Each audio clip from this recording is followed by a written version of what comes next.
இது அன்புடன் goals kitchen.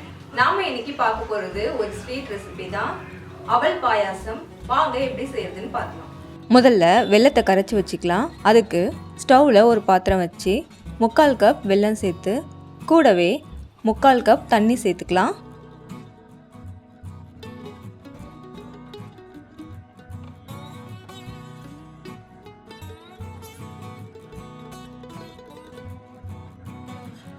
வெல்லம் நல்லா கரைஞ்சதும் ஸ்டவ் ஆஃப் பண்ணிவிட்டு ஆற விட்டுடலாம்.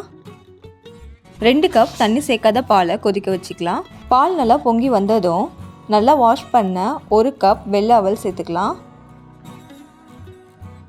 சிகப்பு அவல் எடுத்தால் 10 நிமிஷம் ஊற வச்சு அதுக்கப்புறம் சேர்த்துக்கலாம். அப்போ தான் நல்லா சாஃப்டாக வேகும்.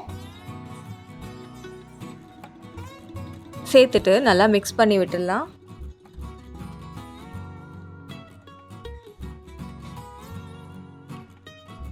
கரைச்ச வெல்லம் நல்லா ஆறுனதும் இதை வடிகட்டி எடுத்துக்கலாம்.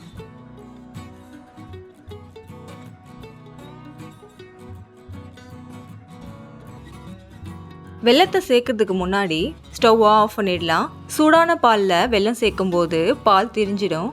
அதனால் ஸ்டவ் ஆஃப் பண்ணதுக்கப்புறம் கரைச்சி வச்சிருக்க வெல்லத்தை பொறுமையாக சேர்த்துக்கலாம்.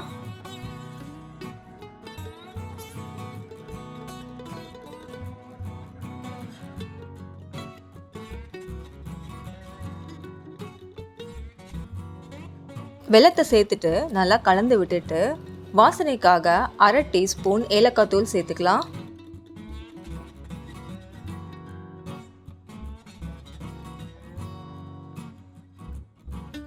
அடுத்து ஒரு சின்ன பேன் சூடு பண்ணிக்கலாம். பேன் சூடானதும் 1 டேபிள் ஸ்பூன் நெய் விட்டுக்கலாம். நெய் உருகுனதும் ஒரு 10 முந்திரியை உடைச்சி போட்டுக்கலாம்.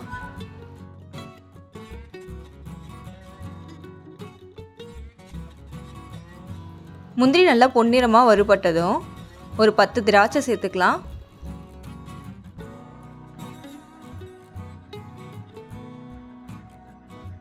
திராட்சை நல்லா உப்பி வந்ததும் ஸ்டவ் ஆஃப் பண்ணிடலாம்.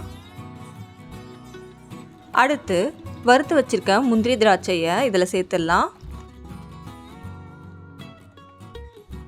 சேர்த்துட்டு ஒரு தடவை நல்லா கலந்து விட்டுடலாம்.